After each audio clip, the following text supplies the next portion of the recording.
Okay, welcome everybody to the 6 p.m. City Council meeting of June 7th, 2022. And I'll just say for the record, this is the best thing that's ever happened in the Ogden City Council chambers. And it hasn't even happened yet. We'll start our meeting with a quick roll call. Let the record reflect that all council members are present with the exception of Councilmember Chaburka, who is asked to be excused. I might make a motion before we get too far along. Sure. I'd like to make a motion that we reorganize our agenda to put item 3A right after 2B. Okay. We have a motion to move our recognition ahead in the agenda. This is a voice vote. It's seconded by Councilmember Ritchie. This is a voice vote. All in favor, say aye. Aye. Any opposed? That passes. Okay, next item is a Pledge of Allegiance. I'll defer to Vice Chair Lopez. Everybody please rise and repeat after me. I pledge allegiance to the flag of the United States of America and to the republic for which it stands, one nation, under God, indivisible, with liberty and justice for all. Thank you. Thank you, Vice Chair Lopez. If you'll all please consider joining us for a moment of silence.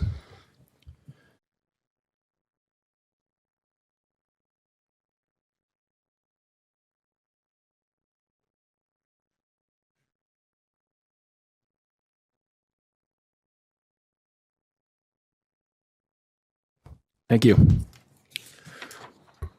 Okay, we'll move on to our recognition, and I'll defer to Vice Chair Lopez to walk us through this. Thank you. Thank you, Chair. Thank you very much. We're just extremely happy and honored to be here. It's been an amazing day, and it's been an amazing couple of months. So I want to start by recognizing and thanking a bunch of people. First of all, I want to thank you, my colleagues, and our staff for all the support. Janine, thank you. Thank you, Councilmember colleagues, for your support, your financial support to make this happen. Mayor, thank you so much. Also, these started a few months ago at a meeting at Weaver State with you and President Mortensen, and me throwing the request and pitching the idea to make this happen. And you didn't hesitate 1 second. You jumped in and said, absolutely. And so did President Mortensen. So really, on behalf of our community and from myself, I want to thank you for that very much. I'd like to thank a lot of the people that are here in attendance. We have some dignitaries. Consul Borjon, he is the consul for Utah from Mexico. And welcome, Consul. Thanks for being here. Thanks for your support. Sergio Suarez from Naima, thank you for being here. And Raimundo is here also representing the government of the state of Jalisco. I'd like to thank all the people in attendance, all our friends from the Hispanic and from all other communities that showed up today to celebrate this important recognition. So important. This is I was in a trip to Mexico City and the city of Guadalajara last month, led by the governor's office, and we visited two cities, Mexico City and Guadalajara. And in Guadalajara, the governor was talking to all the business people and all the people that he met, and he kept referring to Guadalajara and the state of Jalisco as the cultural capital of Mexico. And he referred to Mexico City as the business capital of the country. So I really, truly believe that is the case. That is my hometown.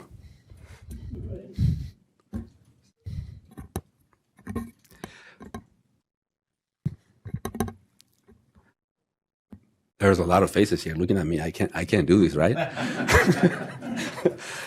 So with that, before I'll read the recognition, if anybody would like to say a few words, please feel free. My colleagues or mayor, or after the recognition, probably after is when we'll do it. So I'm going to go ahead and read this recognition, and then we'll move on to some comments from our colleagues here. The Ogden City Council and Mayor proudly recognize the 2022 tour of Mexico en el Corazón for providing an invaluable contribution to the Ogden community. Mexico en el Corazón is an initiative of the North American Institute for Mexican Advancement, NAIMA, showcasing the talented performers of ballet folclórico from the city of Guadalajara, Mariachi Femenil Estrella de México, and La Banda Colores. As a community, Ogden has the opportunity to enjoy this incredible performance at Weber State University, which will happen tomorrow at 7 p.m. This performance of culture and tradition will bring our Mexican residents closer to their traditions and identity between Mexican immigrants, communities, and all Ogden residents. NAIMA is an organization with the mission to improve the lives of the Mexican community across North America, empowering them through educational, civic, social, economic development, and integration initiatives. We're grateful to NAIMA for supporting this event and performing in Ogden. We wish them the best of luck of the remainder of their tour and hope to see them again. We don't need a motion for this, right? No. So thank you for being here. Congratulations. And before we move on to ask you to come and receive this plaque and take some pictures, I forgot to mention another important event that happened that was also the catalyst for all of these. I told a lot of people all the time that my dream was to bring this folkloric group here to Ogden from Guadalajara. That was my dream since I've been here in Ogden 25 years ago. And a long time ago, I found out that it would cost about $100,000 if you wanted to bring just the group to perform to one place, maybe more, I don't know. So throughout the time when I would tell people, I shared that with my friend Luis right here. And he said, hey, have you heard of an organization called NAIMA? And I said, no, I haven't. He says, well, you should look into it because they bring the folkloric ballet from the city of Guadalajara on a tour of the United States. And that's how all of these started. So Luis, thank you. Thank you very much. Let's give him a hand. Thank you, Luis. Thank you.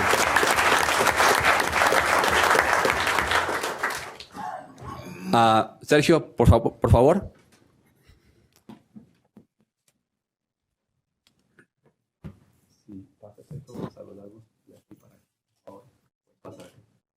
Please.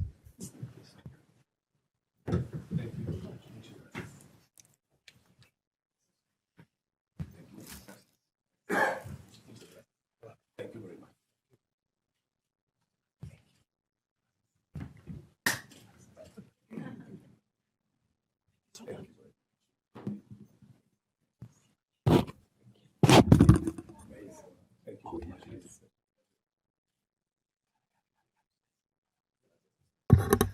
Sergio, si me permites, por favor, otra vez tomar asiento, por favor.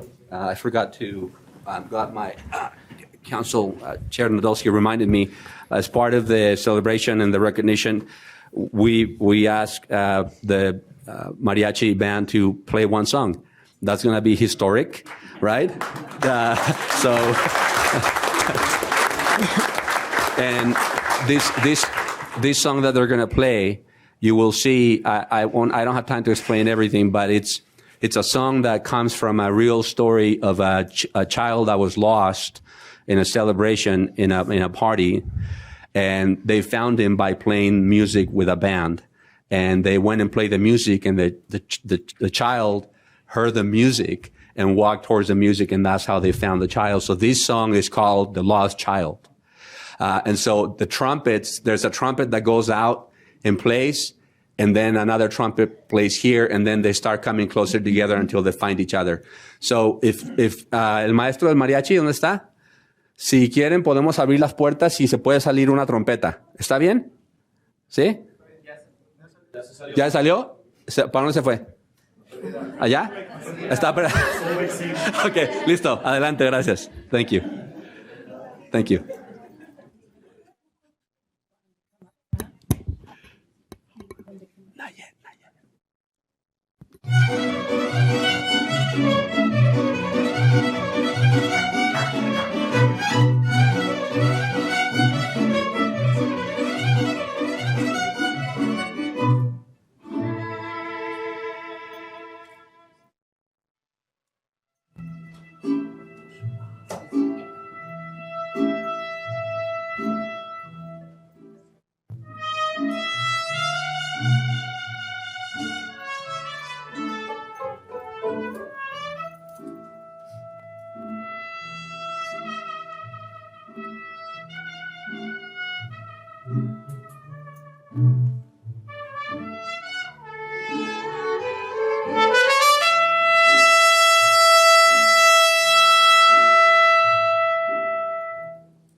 If anybody thinks this is too loud, we do this for hours at a time when we're at our parties, so our ears are used to it.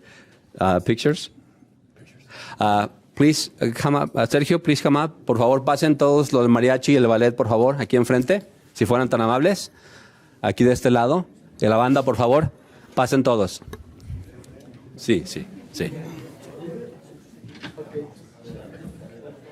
I can stand on mine. Yeah. If I need to be taller. Is it, yeah. I saw my brother. I sat next to you at this keyboard. I know. You have to tell her what it all means. Am I going to need? What's that? The recorder's going. Sí. I think it was We're cheating. Maybe.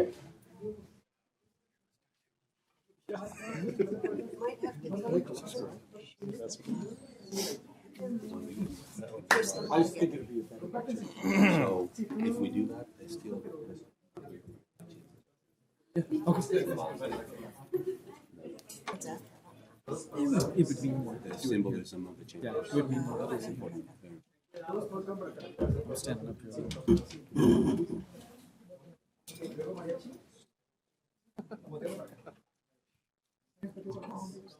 Can we borrow his hat?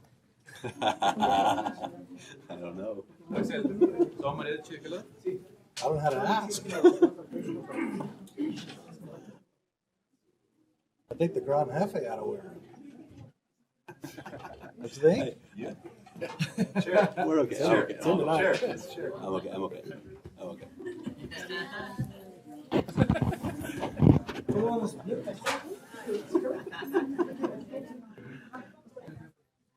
There you go.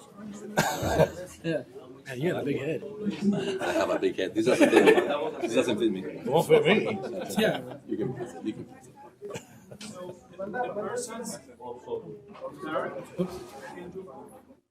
Us? Oh, they want us out? Yeah. Center it up, center it up. Oh, okay. More. I'll center up, huh? Right there? Yeah. Okay. Y banda, por favor.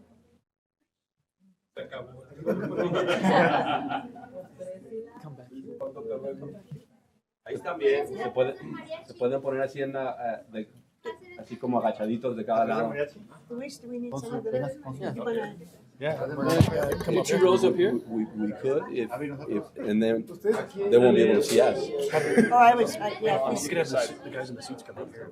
Yeah, that's I was thinking there's room over there. Sergio, come up with us, please. Sergio, come up. Consul. Por acá. Either one, either way. There's plenty of room. Move those chairs out.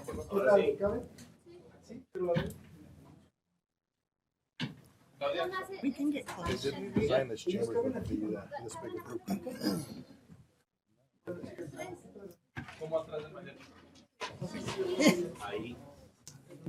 How about that, huh? That's good.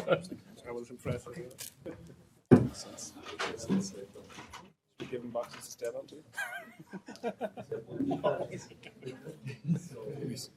Barbler's as tall as Yeah, that's right. the mayor.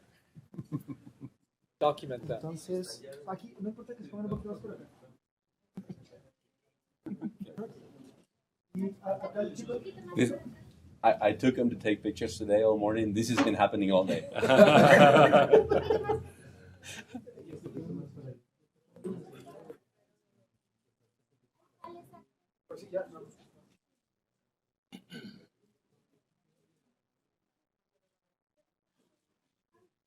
Una, dos.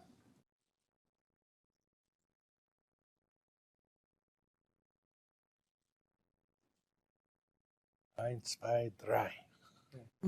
Tequila.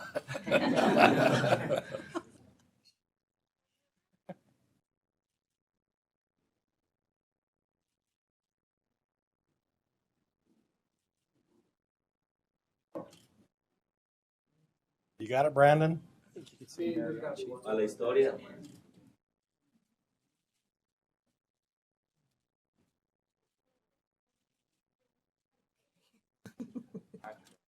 Uno más, un último aquí. And you in the back, get out of the picture. Una.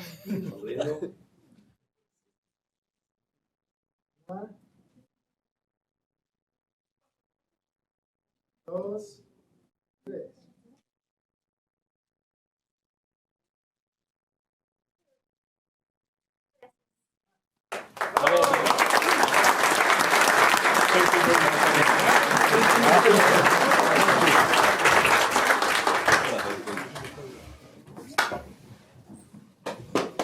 Thank you so much. Thank you.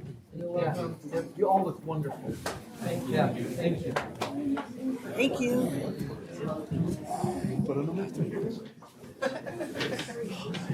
But it's worth it. It's amazing. Thank you. While everybody gets settled, Gracias. while everybody gets settled, if we could have,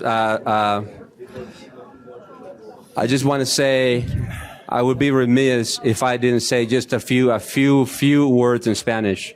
I just want to say welcome, amigos y amigas del ballet folclórico, del mariachi, de la banda, amigos de Anaíma, cónsul. Es un honor que estén aquí en la ciudad de Ogden, verdaderamente para mí. Gracias, muchas gracias. Gracias. Sergio, would you like to say a few words, Sergio, please?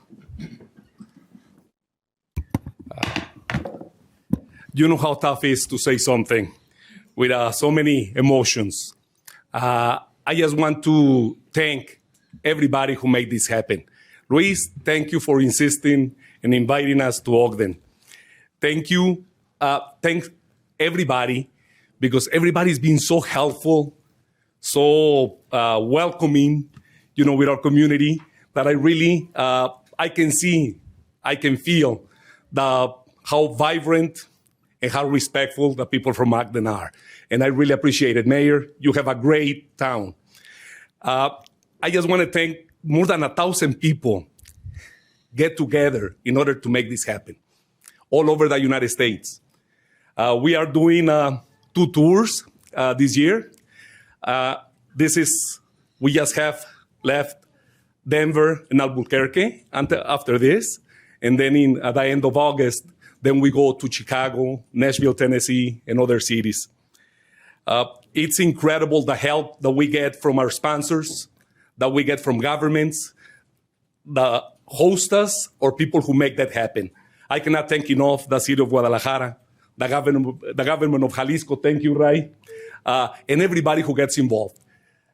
All what I can end this and saying, we feel part of the community in the United States. Yes, we come from Mexico. I'm an immigrant, and I have this accent to prove it.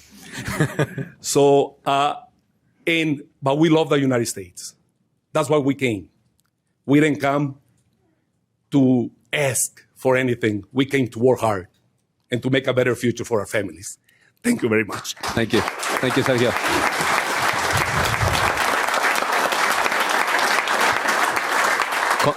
Cónsul, por favor.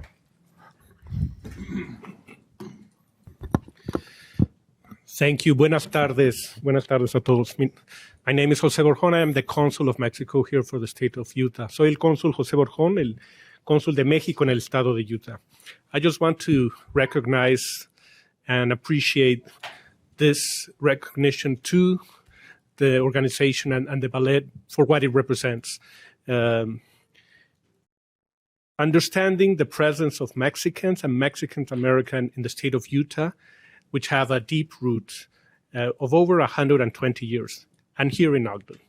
Por más de 120 años ha estado la presencia de los mexicanos y los mexicoamericanos aquí en el estado de Utah, y este evento, este reconocimiento es un acto importante para nuestra comunidad. So I appreciate that because it has a lot of history, it has a lot of value, and it shows a message of welcoming, of integration, of respect, and of work and common values. And I think that is so important nowadays.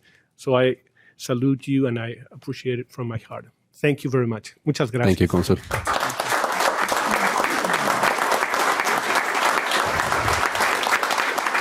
And finally, if Raimundo would like to share a few words, Raimundo, would you like to?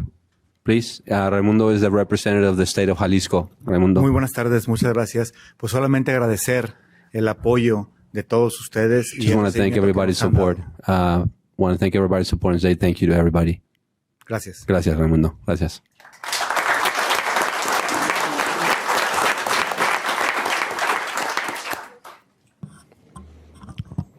Okay, I think it's an opportunity for other council members. If you have any remarks to share, now's the time. Bienvenido a Ogden. Esperamos que disfruten su tiempo aquí. Y la trompeta con los pulmones, que...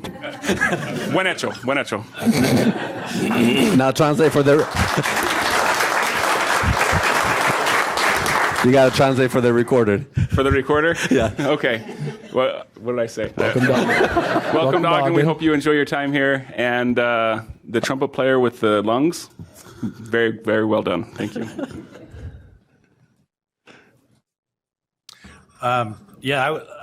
It's fine. It's good that it's finally here. I think we planned this 2 years ago, before the dreaded COVID, and we were glad that we finally were able to make it, and that you were able to make it.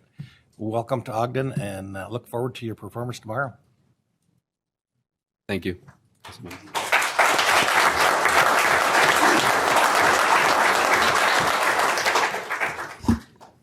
Yeah, I just want to welcome you all, and I think this is a wonderful event.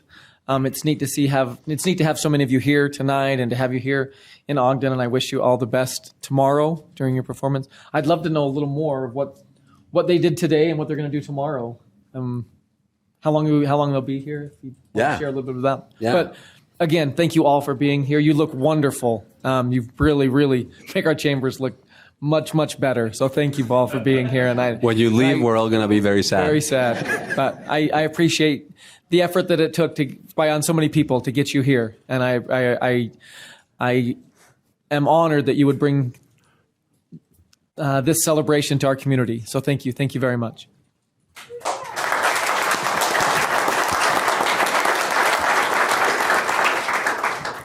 I'm honored as well. Thank you for being here, and welcome to Ogden. I am one of I don't know any Spanish, so I'm not even going to attempt anything, but I can appreciate the art, and I really appreciate understanding the song. So thank you for letting us understand that before we heard it, because that really made a big difference. So thank you. Have a great time while you're here. Have a great time in the United States. It's a great place to be. So thank you.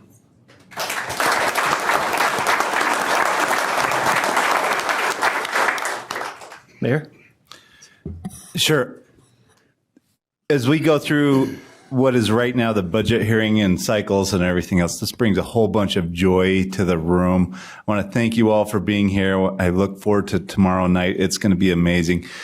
And enjoy, as everybody has said, the welcoming nature we have in Ogden City. You're amazing. This is it recharges all of our batteries to see this type of diversity and everything else. That's something we're very well known for. And Councilmember Lopez, thank you for bringing this and giving us an opportunity to support this and show how much this culture means in our community.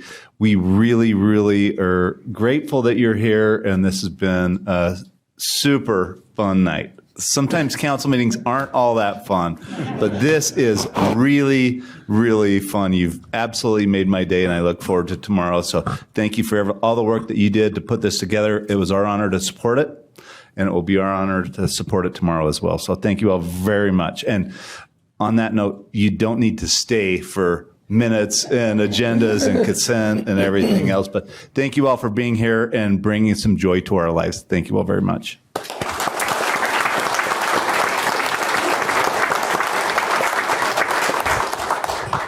I was going to say something really similar to what the mayor said, but he said it a lot better than I did. This is not always the happiest, most fun place to be. There's a lot of business that happens here for the community, but today was literally the most joy I have ever felt in this chamber. Admittedly, I don't know why, but I found myself being emotional listening to the music. I don't know why, but I think it might be because of I think it might be in recognition to the beauty that my friend Luis has brought into my life and the beauty that all of you brought into all of our lives today. We hope that we repay you in your experience here. But that was so beautiful, and I look forward to tomorrow night. It's going to be amazing. And I think I also get a little bit emotional watching my friend, Vice Chair Lopez, watching him have his dreams come true.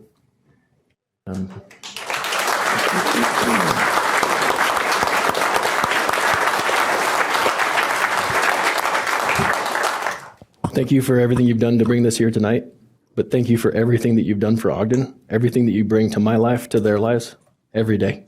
This Ogden would not be the same without you. This is proof. Thank you. Thank you, Chair. And my dreams, I think, are the community's dreams. This is, they're crying back there. Yeah. And thank you, Danny. Thank you. So to end on the note of rowdiness that we are known for, Danny, when we were outside waiting, we did a cheer for 3 cities, or 2 cities in 1 state. And as you leave, if you don't mind doing a cheer for Ogden, we would really appreciate it, so they can feel that energy that we had outside. Danny, are you okay with that? Vamos a hacer una porra para Ogden para finalizar nuestro acto. ¿Está bien? ¿Sí? Que se escuche hasta Guadalajara. ¿Está bien? Échale, Dani. Échale, Dani. ¡A lo vivo! ¡A lo bajo! ¡A la fin! ¡Bomba! ¡Orden! ¡Orden! ¡Ra, ra, ra!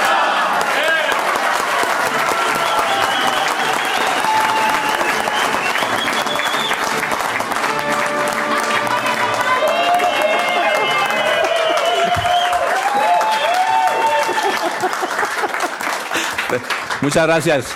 Muchas gracias. Thank you. Thank you. Gracias. Thank you. Déjame bajar.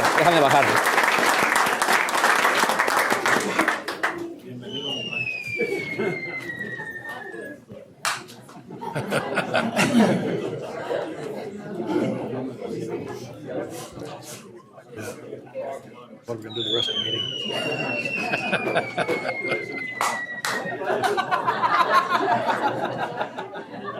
See the fireworks over there?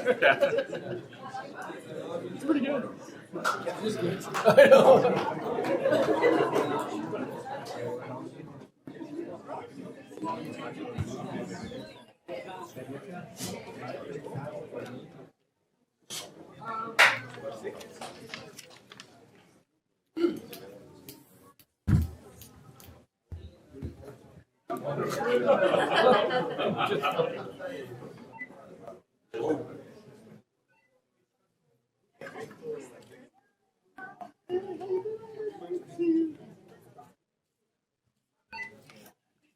Sorry, I just want to be that picture.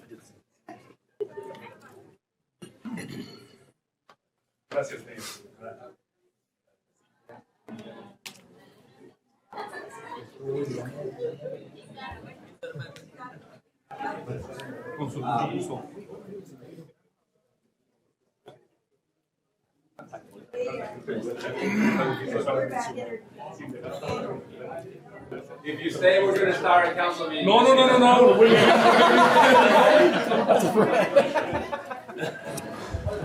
This is your time to go.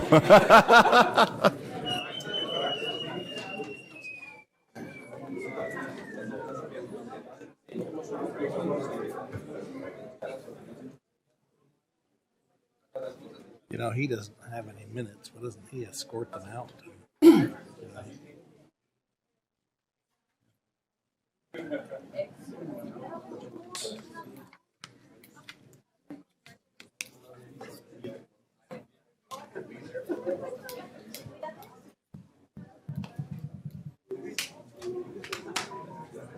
Luis.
Un momento.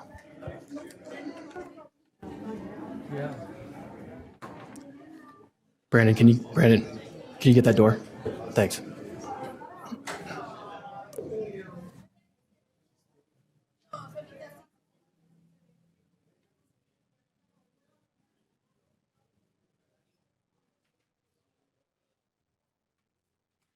Okay. Sorry for the brief break, but we want to give due respect to the next presenters as well. And you deserve our full attention and silence while you speak. So next item on our agenda is acknowledgments of Pride Month. We're joined tonight by Stacey Bernal, our chair of our Diversity Commission. Do we have Sade Jones here as well? She was not able to make Okay. work obligation. Well, welcome, Stacey. So sorry, it's just me again. You're always more than enough. That is quite literally the hardest act to follow. I'm like, what am I going to do or say that is going to compare to that? So thanks for that setup. You don't have instruments? But you know, we do have some fun celebrations. And unfortunately, two of our honorees are not here this evening, but we have a fabulous honoree who will be here. So I'm going to read my two absentees and then we'll bring Justin up. So it is Pride Month. You may have noticed that we've got some extra colorful flags around town, and June is Pride Month nationally.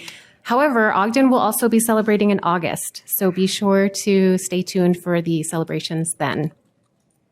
So our first honoree is Sean Bishop. He is the global content developer for Workday and community advocate.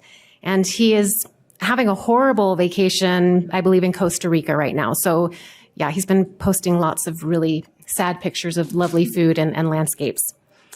Sean started growing up in Delta, Utah, and hasn't finished doing so just yet. He graduated from Riverton High School in 2004, AMDA Los Angeles in 2006, Weber State University in 2012, focusing on theater all the while. He earned his Master of English degree from Weber State University last month. Sean loves to write and create art of all kinds. He has always been passionate about music, drawing, painting, writing, designing, and making costumes and performing. For the past 4 years, he has worked as a global content developer for Workday in Salt Lake City. He serves as the current chair of the Marshall White Advisory Committee with Ogden City, on the board of Next Ensemble, and on the nominations committee to support the growth of the governing board at Your Community Connection. He lives in a 130-year-old Victorian on historic 25th Street with his husband, Taylor, his dogs, Ted and George, and cat, Tina. So let's give a round of applause for Sean in his absence.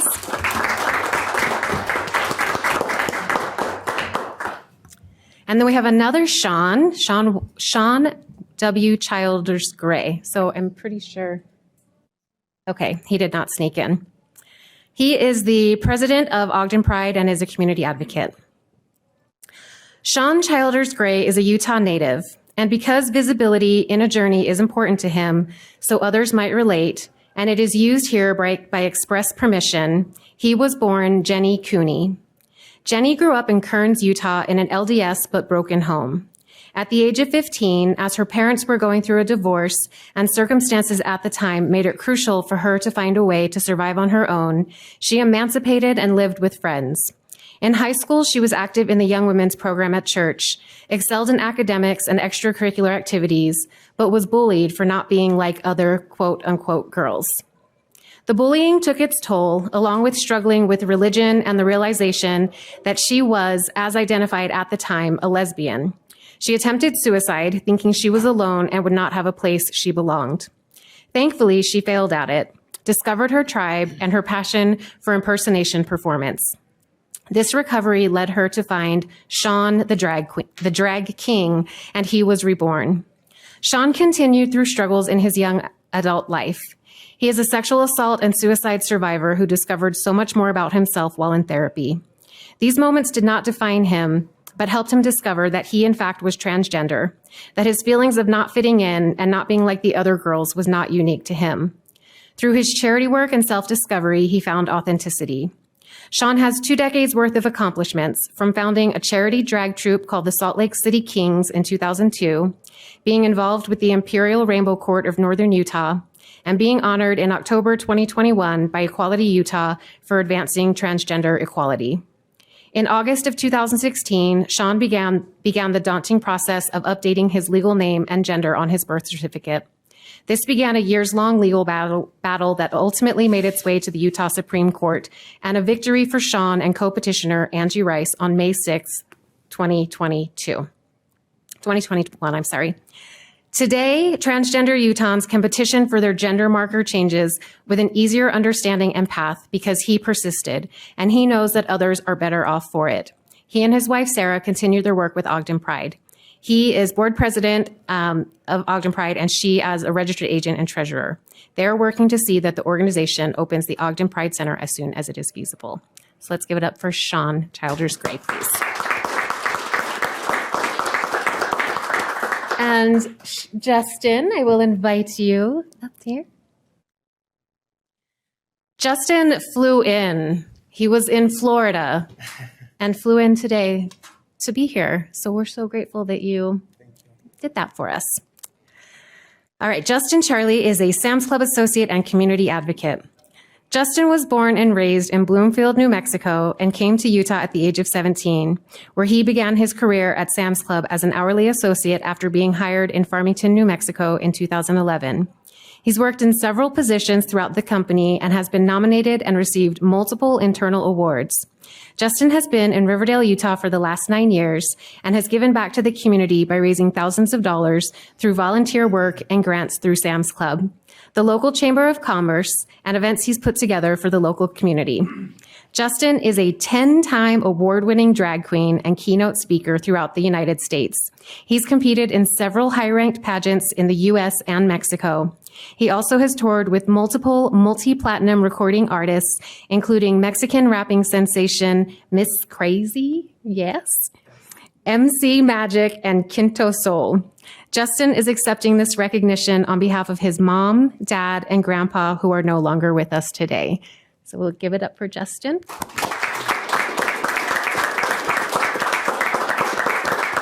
And I'm going to invite him to just say a few words, and then we'll do our picture.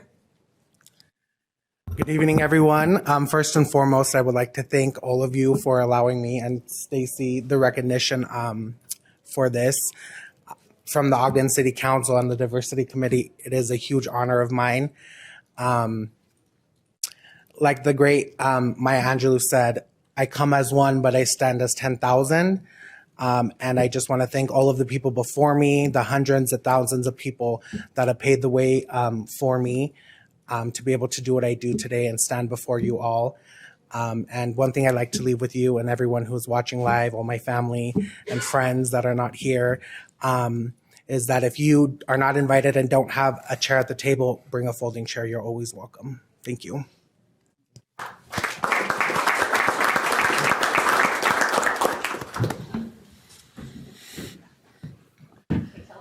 Yeah, just right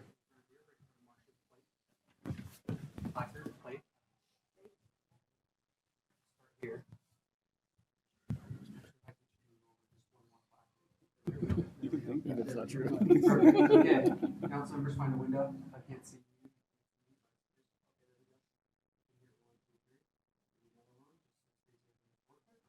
Okay, my turn.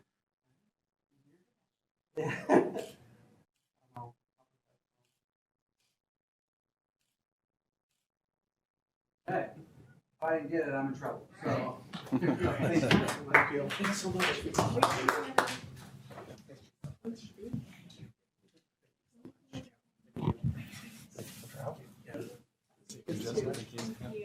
Seriously, like the best meeting. It's like this every Tuesday. Come back sometime. Thank you.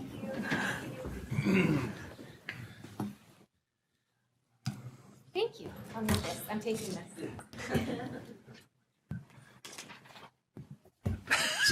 So just real quick. So my birthday was Sunday, and they had a really big parade in Salt Lake for me. And then this really cool, like, I don't know how many people, 100-person band showed up today. And then what a great recognition. So I'm having the best birthday week ever. So. Well deserved. Thanks. Happy birthday. Thanks for helping me out there, Yeah. Vice Chair. Want to make a motion to adjourn? Do that, but I don't think we better. Shall we? Okay. But unfortunately, we've got the best part of the meeting, the approval of minutes. I don't know what was so funny about that. For the work session of November 20th. Work on your humor bone there. Yeah. For the work session of November 23rd and joint work session and regular meeting of December 7th, Councilmember Heyer. Yes, Chair. I reviewed those minutes and they are accurate to the best of my recollection. Joint work session and regular meeting of December 21st, 2021, Councilmember White. Yes, I've reviewed those, and they are accurate to my recollection. Yeah, they're accurate. Thank you for reading those on your birthday. For the work session and regular meeting of January 4th, 2022, Councilmember Ritchie. Yeah, I finally have an opportunity to review minutes after 6 months, which is pretty cool. I reviewed them.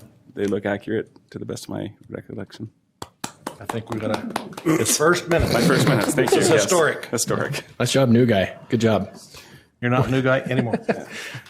Work session and regular meeting of February 1st, 2022, Councilmember Blair. Yes, thank you. I have reviewed those minutes and found them to be accurate, and I would make a motion that we approve the minutes. Second. Thank you. We have a motion by Councilmember Blair, second by Councilmember Lopez. This is a voice vote. All in favor, say aye. Aye. Any opposed? That passes. Thanks for reading all those, you guys. Next item on our agenda is common consent. We have a number of items considered to set public hearings, as well as, let's see. Setting They're public also hearing. in public Oh, wait. hearing. Oh, as well as First one. adopting a resolution that sets an enterprise fund transfer. Chair, I make a motion that we adopt the common consent items as they are listed in the agenda, which most are setting public hearings for June 21st. Second. We have a motion by Councilmember Heyer, second by Councilmember Blair. This is a roll call vote. Councilmember Blair, Aye. Councilmember Heyer, Aye. Councilmember Ritchie, Aye. Councilmember White, Aye. Vice Chair Lopez, Aye. Chair Nadolski. Aye. That passes. Okay, next item on our agenda is a public hearing for the tentative fiscal year 2022-2023 budget. This will be presented by our very own Janine Eller-Smith. Chair, my apologies. I'm going to excuse myself. Okay. As I need to go and finish some business with the group that was here. I can still hear the rumble out there, so Thank you. thanks for all you did tonight. I'm sorry, Vice Chair, you don't want to stay for my riveting presentation? I really do. I really do. You just wanted to stay for the minutes. He'll catch it on Zoom later. Yeah. So I'm sorry and apologize on the behalf of the state legislature for making you sit through this tentative budget. So as we've talked, we've had several work sessions on the budget and discussions. You've heard from all the directors, and as you know, the main focus of this budget for 2022-23 is the employees. There's proposal for employee cost of living increases for fire, the general employees, and for police. There are 26 new positions. There's also a proposal for expenditures of the American Rescue Plan Act funds and Marshall White CIP project, among others. Because this is all about employees, I thought I would just focus on this. There are 19 new positions in the general fund, and I would point out that there's 6 new positions in police in the general fund, and another 2 in the grants fund, and then there's 4 more firefighter positions in general fund and 2 in the medical fund. So of those, so there's a total of 26 new positions. They have eliminated 4, although 3 of those 4 are part of the 26 new positions. So there's 23 reclassifications and 2 title changes. So more than half of those 26 new positions are for public safety. So I think that's really important to know. This is just a review of the wage and benefit cost as compared to the 22 adopted and the FY23 proposed. There's a big difference, but of course, the 22 adopted wouldn't have included the mid-year increases that occurred for police and for general employees, the 2% that just happened. So, but I wanted to point out that in the general fund, 72% of the expenditures goes for salary and benefits. So the employees really do take up a lot of those funds. There has been a proposal for a tax increase. We had hoped to get the certified tax rate today, but Lisa informed us in the work session that it hasn't been posted yet. So there will be some additional discussions about the proposed tax increase. We'll come up with some percentages, and there's a lot of, next week we will be talking about a communications plan and how you would like to do some outreach to the residents to inform them and help them understand why this is needed. With regard to the American Rescue Plan Act funds, the city got $28 million directly from the federal government, or sorry, $25 million from the federal government and some additional from the state. And they're proposing to use it for the Canyon water line. It's a 90-year water line that's definitely needs to be replaced.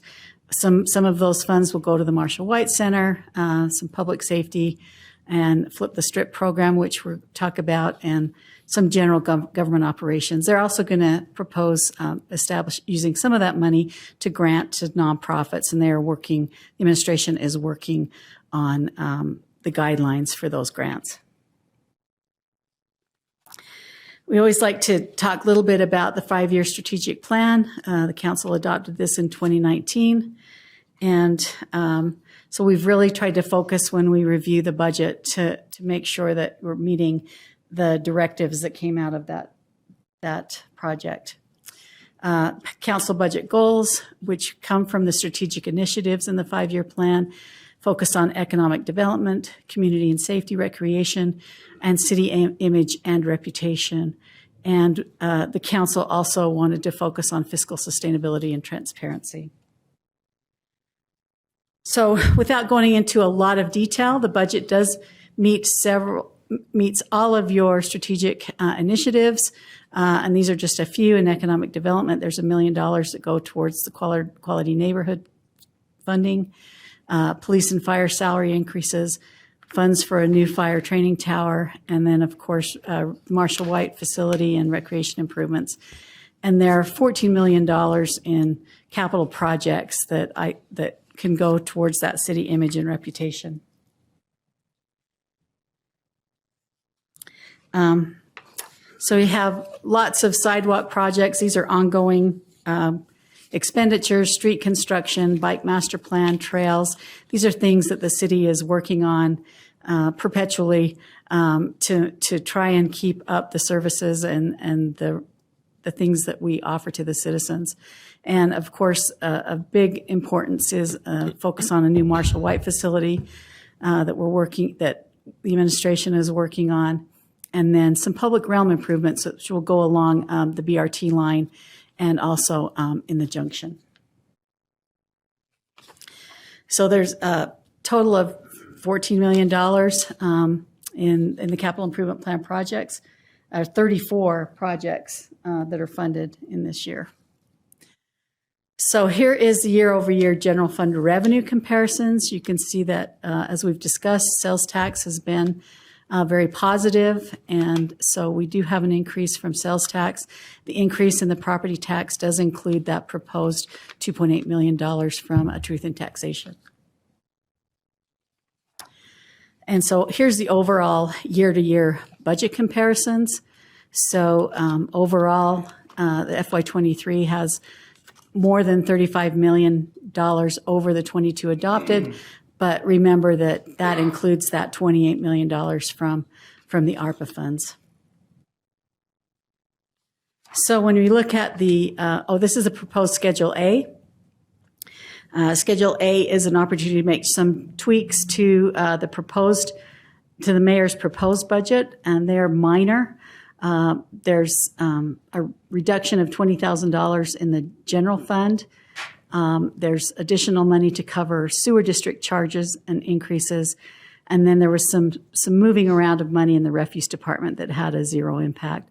And there's no other changes in the other funds. So for the total city budget, Ogden City Corporation, it's only a change of $244,000. So here's that number that shows the RDA and MBA year to year. So this is the corporation with Schedule A. There will be a Schedule 1 that you will adopt with the final budget. And so the changes that the council discussed tonight and any others that come up in the next few weeks can be added to that Schedule A1 and make final changes to the 2022-2023 final budget. Here is sort of a timeline of the budget process. We're on June 7th here to adopt the tentative budget. Next week, you'll consider the RDA and the MBA budgets separately. And then there'll be some public outreach whether that's a town hall, we've done a Facebook Live. There's some other things that we can consider, and we'll be discussing that and coming up with a more clear communications plan as that moves on. Normally, you might adopt the budget on June 21st. It has to be adopted by the June 30th. But because you're considering a tax increase, which you've had the discussions about, that will not be adopted until August 2nd. So that's a brief presentation, and don't know if you have any other questions. Questions for Janine? Thank you. Thank you. Okay, discussion from the council before we take public hearing or public comment? Okay, this is a public hearing. This is your opportunity to address the council on the tentative fiscal year 2022-2023 budget. If you care to address the council, please state your name and limit your comments to 3 minutes.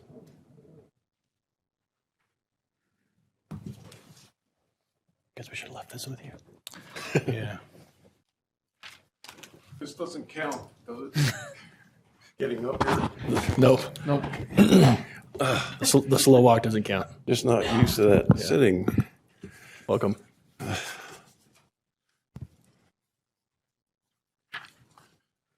Good evening, Mr. Chair, ladies and gentlemen. John Thompson, 1506 24th Street. I sent a letter a couple of weeks ago, or just over a week ago, about the Union Station and specifically the John M. Browning Firearms Museum.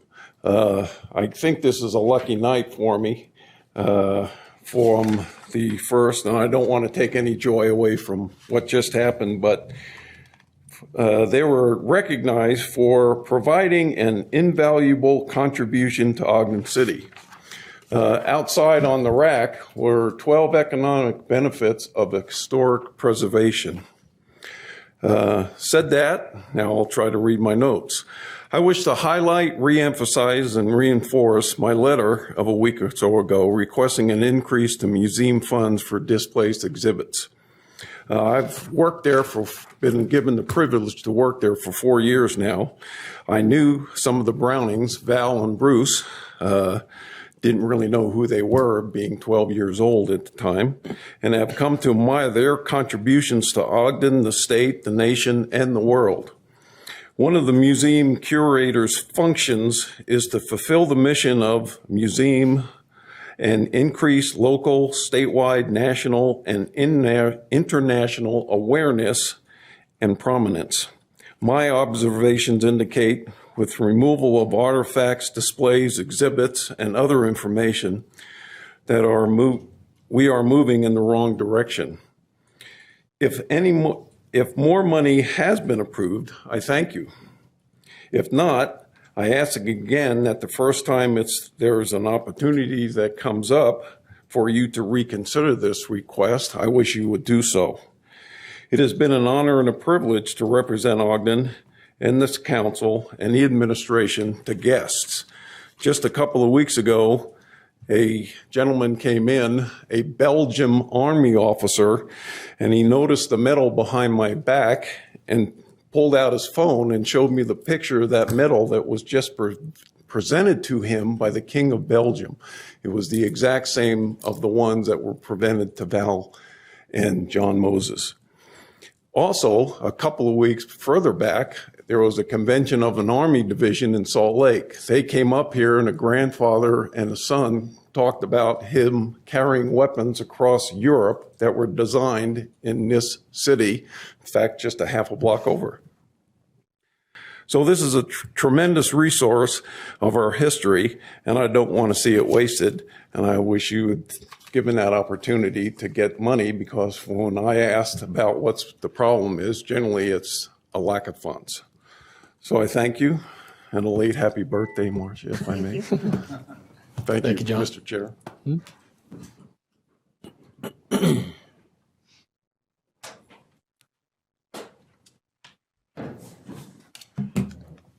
Hello.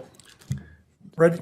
Yep, state your name and Timothy fire. Renee Falker. I live 1061 East, 4975 South, resident of Ogden. I'm also a hangar owner at the airport. I want to put a personal touch to what I think is horrible decisions that this city council has made, either through bad information or just bad decision-making process. In 2014, I purchased a hangar at the airport. It wasn't my first, it was my third. I'd been through the process for the 10 years previous. I've been through every airport manager since Ed Rich, who is the representative of this city. And we discussed the leases, what it was, thing. And in 2014, I bought what was going to be my second hangar to start a business. When I retire from my second time, right? And I had the plans, I had it all done. And about a year and a half ago, maybe 2 years ago, discussions with the current airport manager made me cancel all of that. Because he started into this, we're going to take the hangar when your lease is done. You will not be able to keep it. I didn't think it was going to happen. I couldn't believe that the city would make that radical of a decision that affects so many people and just let it happen. But yet, last year, y'all passed Title 8 changes, and it did exactly that.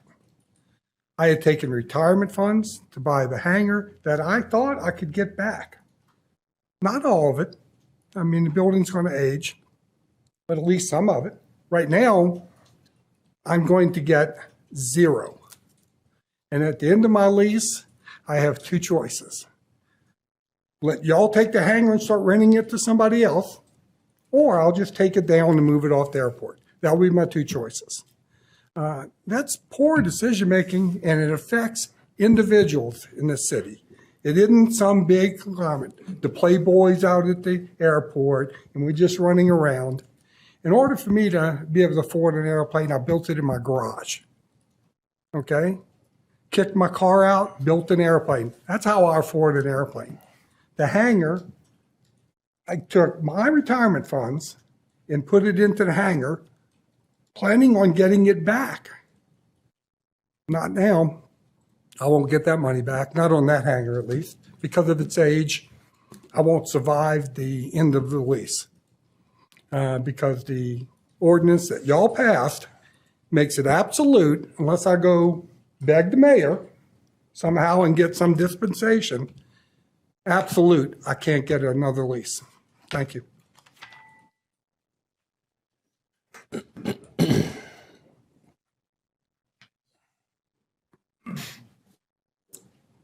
Good evening. Good evening. I'm not going to try to compete with that trumpet player. Can we start with your name? Especially swimming underwater. Thanks. Can you state your name for the record for me? I am Ed McKinney. I live in Eden. I'm a part-time contract pilot at Ogden Airport. And I'm a flight instructor, airline pilot, having flown cargo for UPS, my favorite job because I had no complaints from the boxes. I've flown into and gotten to know hundreds of airports around the United States and the world. And I have a deep appreciation for how important the airports are, not just for the community, but the airlines, pilot training, medical support, and response to significant emergencies, including devastating forest fires. Unfortunately, Ogden has not been a successful steward or mentor of any of the service that I just mentioned. So I'd like to give you a few questions for your consideration. First of all, I want to thank the council that has responded to my questions and comments. As you know, both airlines are either have or are pulling out of Ogden now, which is a very disheartening situation. Does anyone in the city council find it unconscionable that the airport manager was quoted in the Standard Examiner as seeing the benefit of losing the airlines, he's saying that now I can more quickly expand the terminal now that the customers are out of the way? It's like the maitre d' on the Titanic saying we can expand the dining area now that everybody's in the lifeboat. Experts in the aviation industry believe between Ogden's Title 8 language, the pilot shortage, the high cost of airline operations, competition from Provo and Salt Lake International, and the safety issues at Ogden Airport related to its proximity to the mountains, unless the airport is relocated, that is, it's highly unlikely that Ogden will see sustainable airline service. There are very technical and very safety-oriented reasons beyond the business portion. And now the airport manager is asking you for $5 million to expand the TSA holding area and more headcount despite no airlines. Without the airlines, there isn't a TSA. I don't understand why he would make that request. Approving the airport budget is a gross misappropriation of taxpayers' funds. The airport manager has stated he is all about making the airport profitable. A question for the City Council. Have you asked Mr. Garrett to share his numbers with you? It is time for the city to stop approving budgets for departments that tell you to expect 17 flights a day, as Mr. Christofelis did. Since 2012, you continue to approve airport spending and fees charged to the stakeholders without any accountability. What business would ever operate without measuring these critical reporting? The businesses that could have been critical to Ogden's success have been driven away by Mr. Williams and Mr. Garrett and Title VIII. The U.S. Forest Service is an example. I'd like to ask for your consideration to a roundtable and an audit of the numbers for Ogden Airport. Thank you. Okay, does anybody else care to address the council on this item, the tentative budget for fiscal year 2022-2023? If you have airport comments, please make sure they're relevant to the budget at hand. My name is Dan Blumel, and I live at 1968 Grant Avenue. I do have a question for the City Council, and that is, in the last 2 years, the value of properties in the Ogden area have increased dramatically, and therefore property taxes will also go up. So I really don't understand why the need for a tax increase when you're already going to get substantially higher revenues due to the fact that the values of the properties have gone up dramatically. My house in Ogden has gone up 100% in 5 years. In the last 2 years, it's gone up, I would guess, 25 to 30%. The biggest increase has occurred in the last 2 years. So again, I don't understand when that increase in revenue is going to occur, why we do need to raise taxes at this time, especially understanding the economy that exists in this country currently with a recession is being anticipated and people are having a hard time paying their bills. Why would you want to do that now? Now would be the time to tighten your belt and be more cautious about how you spend the money, including the $5 million being considered at the airport. The other thing I wanted to mention is that who will fund the replacement hangars at the airport if, in fact, they're torn down? Where is that funding going to come from? Has that already been established? Is that guaranteed? Or are you going to tear down the hangars and hope that you'll have the money to build new hangars and then generate the revenue you intend to generate, where the current hangars are already generating revenue? And very few of those hangars are actually dilapidated, as has been stated in things I've read recently. From presentations given to the City Council that they are dilapidated. There are a few, but very few, not the 50 or 20 or 80 or whatever the number they're talking about. And that should cover it. Thank you very much. Thank you.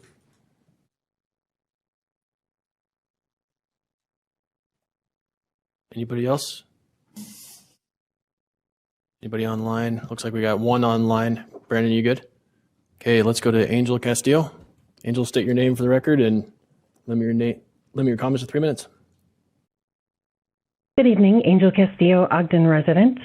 Thank you so much for doing the honorings that you did earlier in the meeting. It's really important that we recognize traditionally marginalized populations and lift them up as belonging.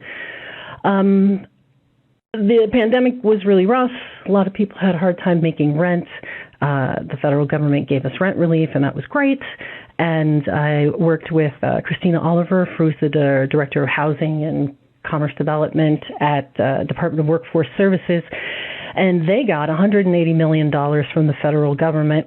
And since 2020, they've only dispersed $25 million of that. Myself and Dr. Jenny Nagy helped over 160 people apply for those. It's really complicated, and it's hard to get people to fill out those applications. And right now, the BWS has $155 million left in rent relief, which is why I have a problem with page 95 under the home ARP grant that was proposed by Ward Ogden to use almost $941,000 for rent relief. The state has $155 million available. There are plenty of places to do that. Why is this money going to rent relief when we could be using it to help other homeowners with grants for down payments, home improvements, rip the strip? It makes no sense when the coffers have $155 million at the state. This is, again, just doing something, expecting a different result. And so I'd like you to pay attention to that while you're going. And with regards to the comments made during the work session, Councilmember Heyer brought up being frugal is important. And so I too, like some of you, are opposed to raising the mayor's salary. It doesn't make any sense when you paid for a benchmark study and that salary is already above benchmark. And speaking of frugality, I think $400 for a vehicle allotment is ridiculous when we have a fleet that can be used. We spent $11.9 million on our fleet operating budget. We have vehicles that we own. We should be using those if you're doing city business. Frugal. We're not being frugal and we're not thinking things through. So I'd like you to keep that at the back of your mind when you go into reviewing the budget. Thank you so much.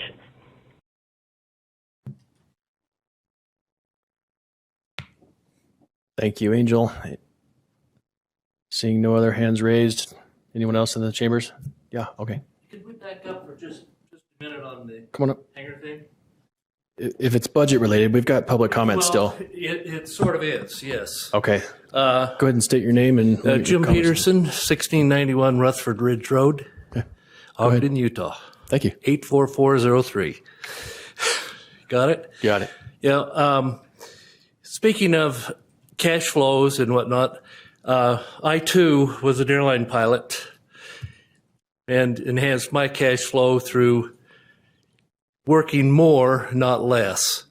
One of the great opportunities that Ogden has is knowing the terminal instrument procedures and how those are certified for each airport. Ed touched on this, that Ogden will never be a great airport for airline operations. Now, it does have the opportunity to be one of the greatest general aviation airports out there. Now, I grew up in the cattle business. Price of beef went down. We did not sell the herd. We tried to increase production to make more money and more revenue. Now, you could do the same thing by having your airport manager, which knows absolutely nothing about managing, to take the west side of the airport out there, develop hangars. There are people out there that are begging for hangars and a safe place to come and put their money, whether you guys wanted to fund it or whether you wanted to do the private leases like we have now. But you could very much enhance your cash flow. And it would help those. Now, my wife is one of them that you're going to try and steal the hangar from in 10 years. And we're a little bit upset at you guys for those votes that you've done with this Title VIII propaganda. Thank you. Thank you.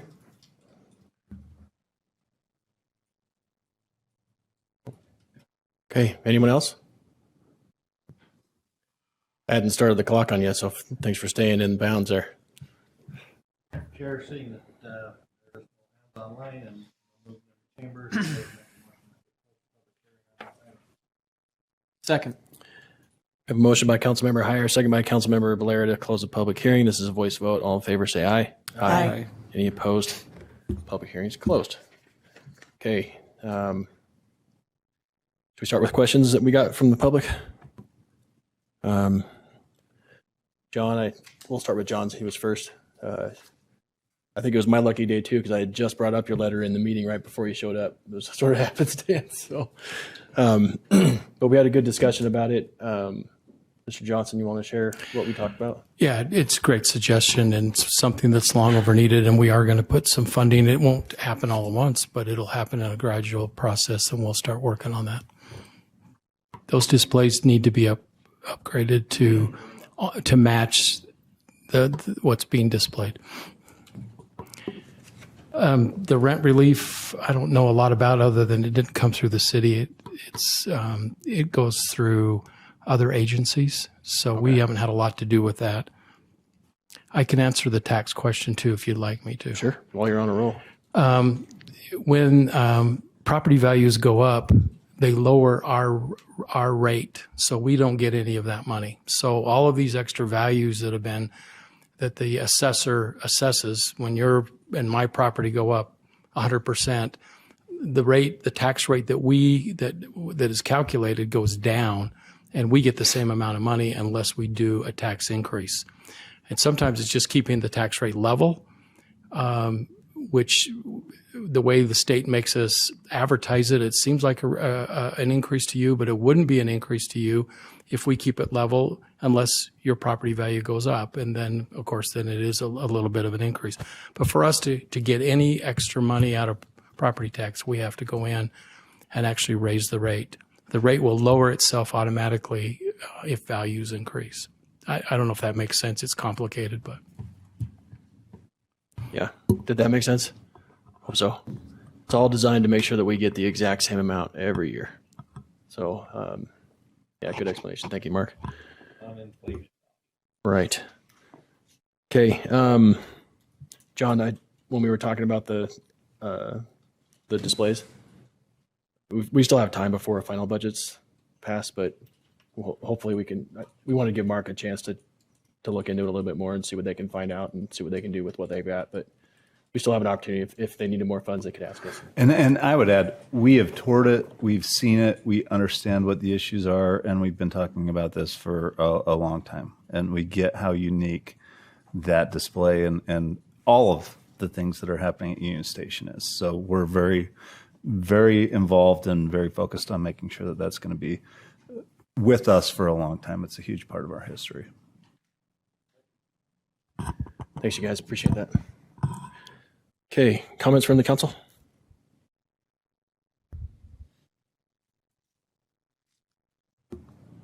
On the budget? Yeah. Chair, I would make a motion then that concerning proposed ordinance 2022-22, that we adopt that ordinance for review. Second. Okay, we have a motion by Councilmember Heyer to adopt proposed ordinance 2022-22, second by Councilmember White. This is a roll call vote. Councilmember Heyer. Aye. Councilmember Ritchie. Aye. Councilmember White. Aye. Councilmember Blair. Aye. Chair Nadolski. Aye, that passes. Okay, so that is the tentative budget. We still have the truth and taxation process to go through. But that truth and taxation process extends beyond the end of the fiscal year. So before we go down that path, we've got to have a budget in place while we go into the new fiscal year. So that's what we just passed. We still have another public hearing to go through the final budget as well, and we have opportunities to make adjustments at that point. So the comments you guys have made tonight are in consideration for future decisions as well. Next item on our agenda is public comments. So this is your opportunity to address the council on any item. If you care to address the council again, please state your name again and limit your comments to 3 minutes.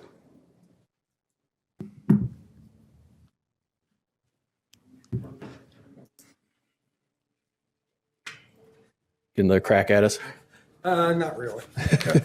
A little bit different twist on it. And okay. I'm sorry I got up at the wrong time. I think this is probably when I should have gotten up. Probably. It's okay. Timothy Renee Falker, 1061 East, 4975 South in Ogden. Over the time that I've been at the airport and working with airport managers, I've had many discussions. After my comments to the council year and a half, 2 years ago, I had an extensive conversation with the airport manager, the current airport manager, and I proposed to him some things I think are very practical solutions to the problem. One is we have contracts that are signed between the city and the lessees, right? And we should make sure that those contracts are legal and right. And in my view, in order for a contract to be legal and right, you have to have a meeting of the minds. And when you don't have a meeting of the minds and you look back at the language in the lease that's causing the problem, if the language is causing the problem, it is the lease writer, the person who wrote the lease, it's their responsibility to fix it and their liability. The city writes the leases and will not allow us to change them. So when you go through the process, it's take it or leave it. Here's the lease from the city, take it or leave it. My recommendation back at that time was, okay, you want to go do this. You want to come take the hangars, in other words, stop leasing the land, negotiate with the current leaseholders and come up with an agreement. Okay? Have a meeting in the minds, come up with a new lease, and resolve the issue. Yes, it's work, but do it now. And everybody coming on new lives with whatever you got going at that time, Title VIII, and they all come in knowing what they got. Not like me, where I thought I got one thing and I have something else. And I recommend that you'll look at that. Go back and look at what you can do to solve the problem. Not just saying, the only council member that talked to me last time was Angela. She's not here. But don't give the answer. It's better for all the other citizens in Ogden that you just sacrifice your $80,000 for that hangar. That you just give that up because it's better for the cities, all the citizens in the city. Not a good answer. Anyway, thank you. Thank you.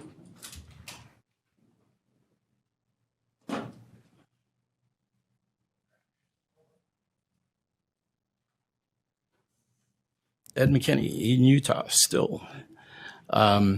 This past month has been kind of tough at the airport. The Winnie Marcel is a hangar owner and retired school counselor, owned 2 hangars. Ogden City took her to court on one of the hangars, and she wound up turning over the keys to that hangar. Was told that the hangar was too old, that it needed a roof, needed inspections, and this was obviously part of the investment that she was hoping that she could then sell when she was in retirement.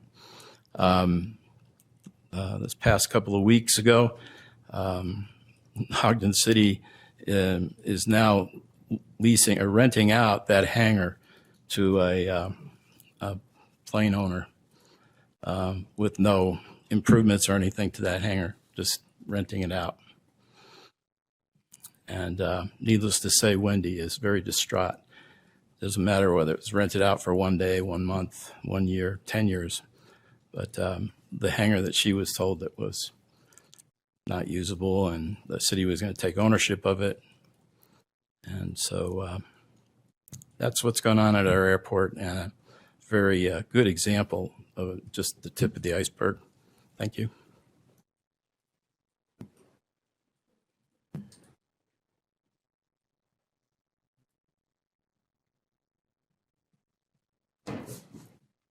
Sherry Peterson, 1691 Rutherford Ridge Road. My hangar's one of the newer ones. We've been in aviation, and my husband has been in aviation for 50 plus years. We've had hangars in Bountiful. We thought, should we put a hangar in Afton or Ogden? We chose Ogden, and unfortunately, that wasn't the best decision. So my expensive hangar, you're going to come and take. And I either have to tear it down, but what you're going to do is you're going to take my hangar, and I have an option. I either rent my hangar back from you. I have to pay you to use my hangar. And I go, is this America? I mean, I was just, they're doing what? My only thought is if you're taking valuable information to make these decisions about, make sure the input that you're getting is from people that are involved in aviation, that they understand airplanes and airports. Just regret building here. If I'm just kind of without words. It's an expensive hangar. Thank you.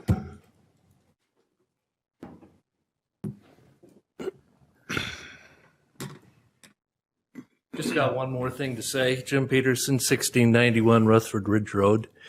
And Ed touched on this also, the $5 million expansion of the holding pens at the airport, when we don't even have an airline that will potentially right now even fill those. So my question to all of you is, are we now in the movie, just build it and they will come?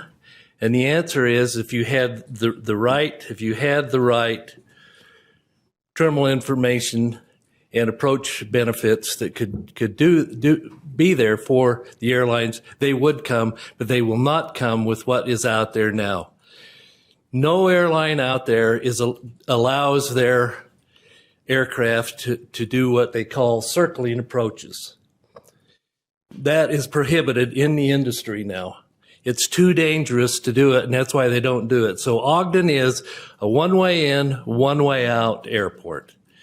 And I can't believe that you would consider $5 million for something that's not even viable right now.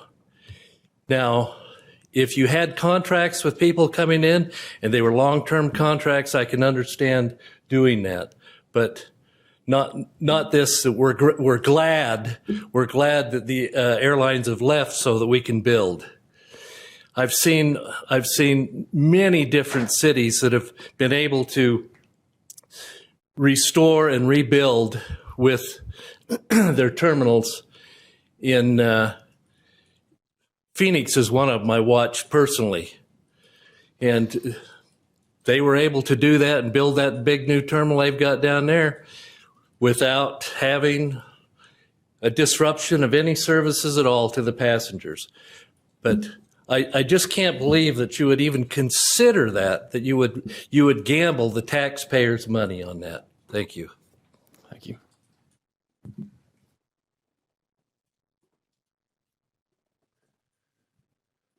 Okay, anyone else in person?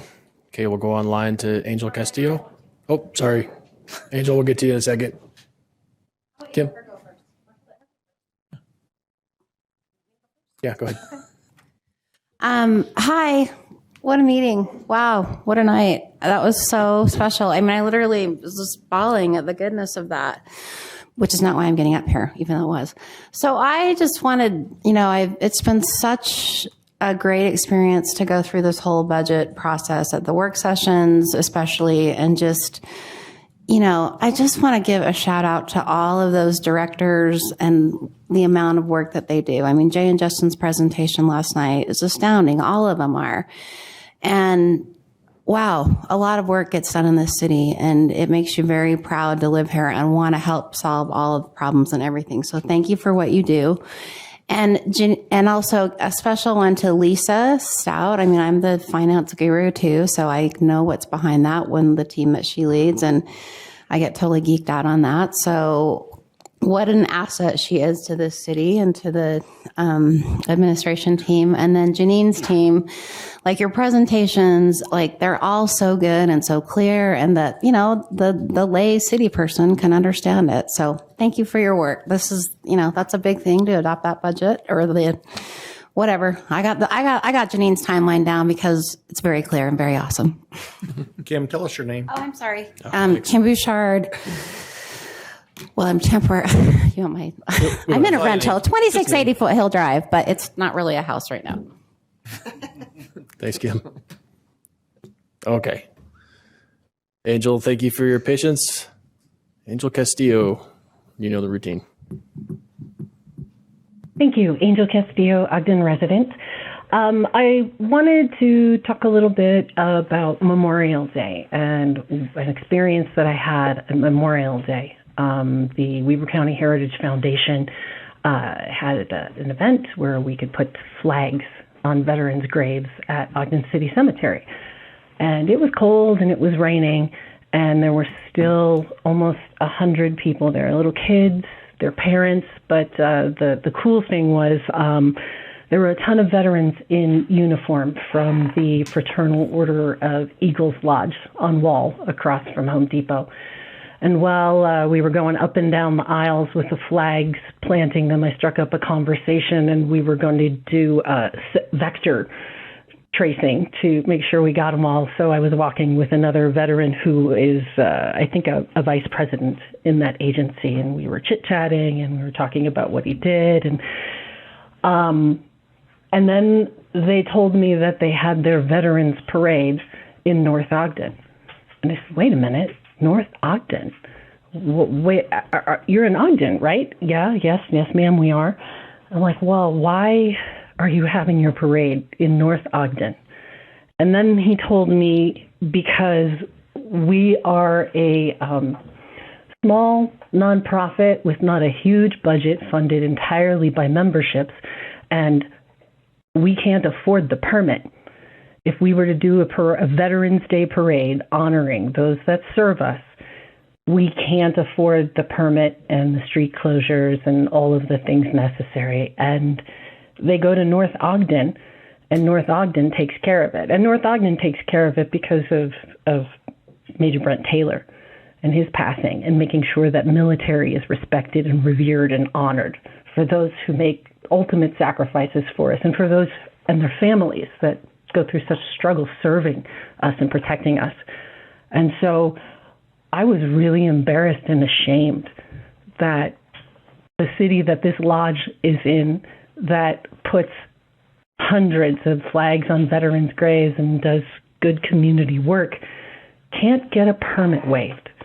And I'd like you to look into that as a council and find out what can be done, because I just think that's entirely disrespectful for people who have served our country. Thank you. Thank you. Heath Sato, I think you know the routine as well. Go ahead, Heath. Thanks. Heath Sato, Ogden resident. Awesome performance in the chambers tonight. I wish I could have been there to see it in person. Thank you for that, and thank you for the work you put into making this happen, Councilmember Lopez. I'm sorry to keep bringing up the Brown Ice Cream Building development, and I tried to settle this weeks ago via emails to Council Members Bart Blair and Marcia White. I never did receive a response from Councilmember Blair. Maybe it went into a spam folder. I don't know. And unfortunately, Councilmember White just gave me a sort of boilerplate answer that she appreciates my point of view, but she supports Mr. Cooper's promotion without actually answering my question.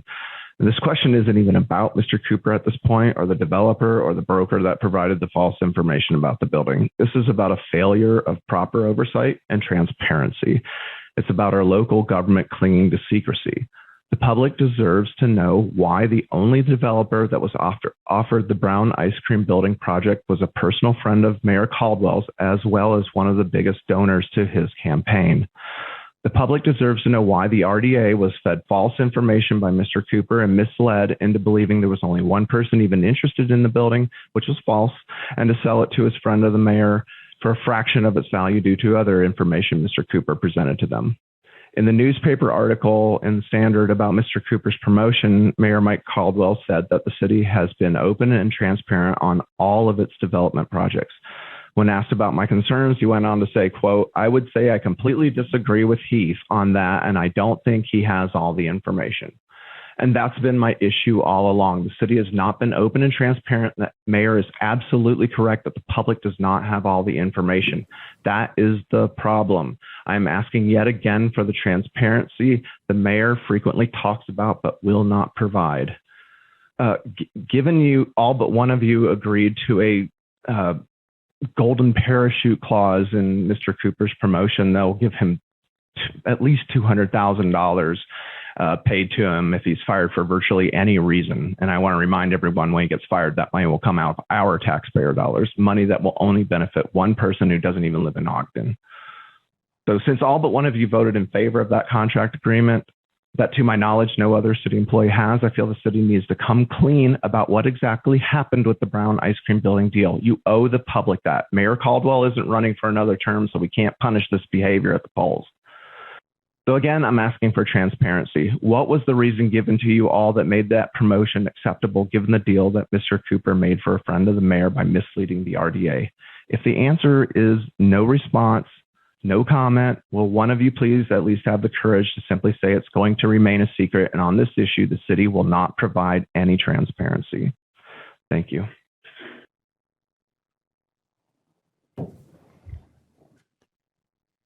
Okay, anybody else? Okay, move on to comments from the mayor. Sure, I have a couple of comments. To the airport people, a lot's come up about the $5 million that's going to go out there. Those are federal dollars. That's not coming out of our budget. That comes from Doesn't matter whose money it is. Okay, thank you. Let's let the mayor speak, just like we let you speak. We were just talking about the budget, and that's how an airport functions, is with federal dollars and everything else. So I just wanted to clarify that. I've written down all of your questions. We'll talk to our attorneys about the leases, and we've been talking about it for years. And so I appreciate you coming and expressing yourselves, and that's something that we'll look into and get back on. So we do want to see the airport be functional. We want to see it to be a revenue neutral type of an operation instead of putting a bunch of money into that in terms of subsidies every year. And that's something we're going to have some wins and some fails at. Both of the airlines that came in when aviation fuel hit such enormous dollars, they could not do discount aviation in the way that they had hoped when they came in, and we're optimistic that they'll come back, and we hope that they'll come back. So we're committed to listening to you all. My father-in-law owns a hangar out there, and I can promise you that on Sunday dinners when we go over to my in-laws' house, I get some of the same questions. And so we get those conversations in a lot of different areas, and we want to be fair and have it be functional, but we also want it to be as close as we can get to be revenue neutral for the taxpayers of Ogden City. So, and that comes in a lot of different areas, whether we get federal money, whether we pay for that out of our general fund, whether we do other things. That's something we're continuing to examine and we're committed to do. I do want to say that there were a couple things that came up that were a little frustrating for me about the Memorial Day. We used to have the Memorial Day parade here for a long time, and we put a ton of money and energy and resources into that. We're extremely proud of Memorial Day and our veterans. Part of what they wanted to do is to move that around so it wasn't just in one place all the time. Everybody got to celebrate that. It's been in Layton City. It's been in North Ogden City. It's been a lot of other places. So to say that we're not celebrating Memorial Day is entirely unfair, because that's a huge holiday for us. And I've got, my whole family is an Air Force family, and that is a big deal. I've been an honorary commander at Hill, and we are a military community. We absolutely support that. So to say that we don't support veterans on Memorial Day, I think is extremely unfair. I do want to add my voice to the chorus to thank Luis. The end of the meeting is not nearly as fun as the front of the meeting. That was an amazing thing. That's what I think defines Ogden, is people coming together, celebrating each other, really having some of that positivity, and really enjoying the diversity that we have up here. I want to thank him. He's not here right now. He's out doing the work to make sure that happens. But I'm very proud of the work that he's done, and the fact that we could support that and bring that type of art and energy and enjoyment into the community. So I want to publicly thank him for that. And there has been a lot of information about the Brown building and everything else. In my opinion, we have pushed everything that we had out. Whether that's the answer people want to hear or not is a whole different story, but I feel like we have been transparent about that and open, and the people that have been involved in that, I think that has been open. I guess we can agree to disagree on some of those terms, and I'm not sure exactly what is being looked for there, but I feel like that has been very fair. And to accuse me of making a sweetheart deal, I didn't sign that. I didn't do it. I had nothing to do with that project downtown. And so I find that to be unfair, and I'll just stand up for my integrity on that, because that did not come to me. That was something, and a lot of those deals are done way beyond my purview. And so I will stand up for my integrity on that and say, I think that's been fair. I think it was open. I know the players that were involved in that, and you all get to be involved in that. As I said during the budget hearing too, it's not me. I don't get to make those decisions. It goes to legal, it goes through the department, it goes through our finance committee, it goes through a whole bunch of other groups.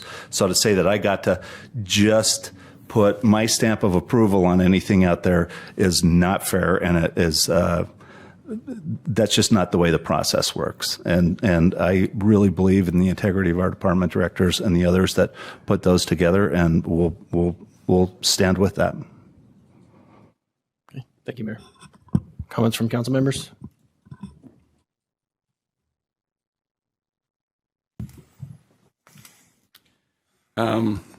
Yeah. I appreciate Luis and what he was able to do and getting this group to come. I'm excited to see that tomorrow. I think for our community, it's good to see those things coming together, and it's a neat thing to have. The budget review process has been interesting for me. I still feel like I'm learning a ton here, and I appreciate Janine pointing out that when we look at the increase in the budget, 72% is related to the employees and salaries and benefits, which I think is important. You know, we have great people here in Ogden, and we need to support them, and dealing with some of the challenges with people leaving and not being competitive in the market. This is important. So the remaining 28%, there's going to be increases in different things as well, and again, still trying to figure out and learn how all that works. So I appreciate the help from the other council members as I'm learning my way there. With some of the airport stuff, it is concerning to hear some of the things that we're hearing. I know that there are things that can be done that are legal, but they may not be ethical. And so I'd hopefully that we're looking into everything. This Wendy Marshall situation's a little concerning. Hopefully we can find out more about that if we're taking a hangar lease and releasing it. That's concerning. So I'm sure there's more information there that we can gather. So other than that, again, I just appreciate the opportunity to be here, and hopefully we can represent the people and what's going on. Thank you. Anyone else? Yeah, I just have a quick comment. I